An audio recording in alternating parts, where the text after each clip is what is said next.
Hello, everyone. This is Fern. I'm showing you currently a very quick rendering without a lot of detail, but enough to be able to problem solve the issues with the garage and also the change in topography from the garage to the back of the house that might cause problems if we remove this retaining wall. So currently our challenge is that our garage doors openings are only a little less than 8 feet wide and about 7.5 feet tall, which is not sufficient for the vehicles to get inside. Additionally, not shown is a wall supported by a post or including a post in the middle that creates two separate spaces in the garage, making it just not very functional.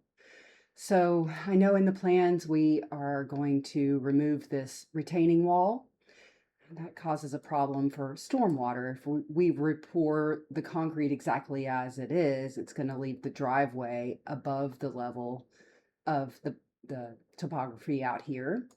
I haven't exactly measured where the new door height is going to be, but it would make an awkward transition in any case if we don't do some light regrading.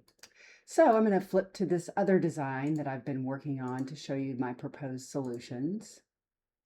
Again, minimal amount of detail at this point. I'm just problem solving with you guys.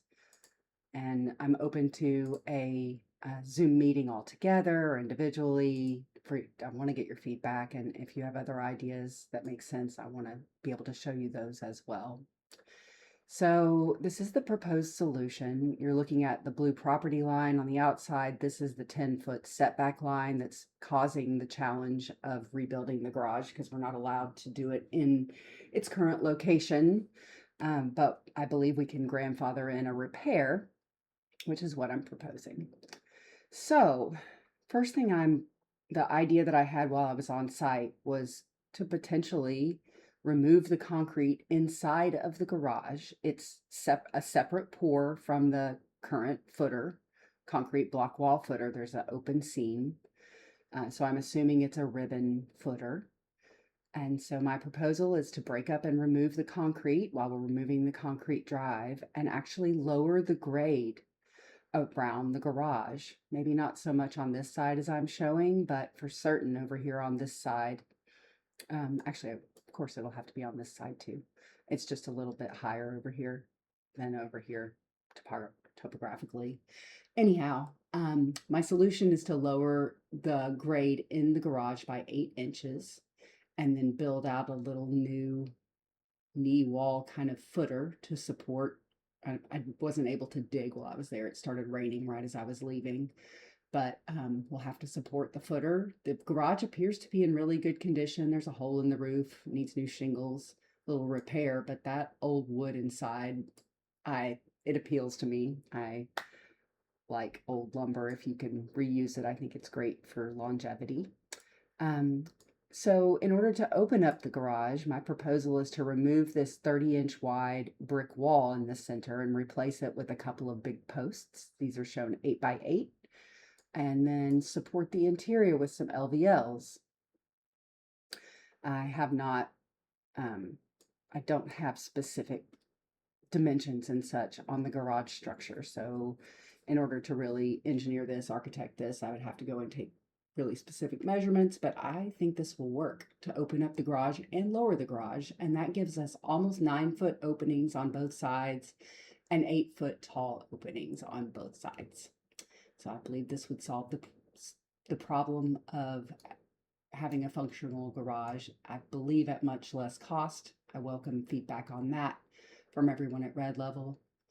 I've also taken the liberty to show a quick regrading of this whole area. So there's the old wall. I've raised up the grade some, and again, this is pretty quickly done. I will make it nicer when we're finished if we like this idea. Let me move the sun out of the way. So raising up the area by the house and lowering the area on the other side of the house does two things. It connects us easily to the new garage level, but it also pushes stormwater down towards the street rather than towards Marie's house, which is my second set of goals once we get through this. I took the liberty of showing this with pavers, which I think would look really, really nice and create more of a patio feel rather than a utilitarian feel out of this whole space, which is highly visible from all these beautiful back windows that are going to even get bigger, from what I understand. Um, so there's the garage ideas, leaving the roof where it is, just repairing it, reshingling it, lowering the grade and supporting the footer all the way around. And then, because our setback is all the way over here, I've added a little workshop on the back side of the garage with a garage door opening in between here as well as to the outside. Um, you will also be able to drive. This might need to be a little bit wider. I haven't engineered this yet. But you'll be able to drive through here and, back the pickup truck in there and unload your lumber and whatever you want to do, or park your boat if you want to do that. We could even expand this to make a parking spot behind the workshop if we wanted to do that. But this is my idea for creating a seamless, pretty little space for Harry to work. I've also regraded. Did I talk about that yet? Let's see. Yes. So making the low spot in the middle, but also pushing water back this way is part of the plan. You may need a couple of steps, especially since we're raising these doors up and that floor up. A step or two doesn't hurt. And if you want me to try to work towards raising this whole patio space, maybe there might be a step out here. I don't know. We can work through it together. But those are the basic ideas of my problem solving to save funds and reuse what we have. That's a really nice structure. Let me know your thoughts. I'm open to a Zoom call with either or both of you, all of you. Talk soon.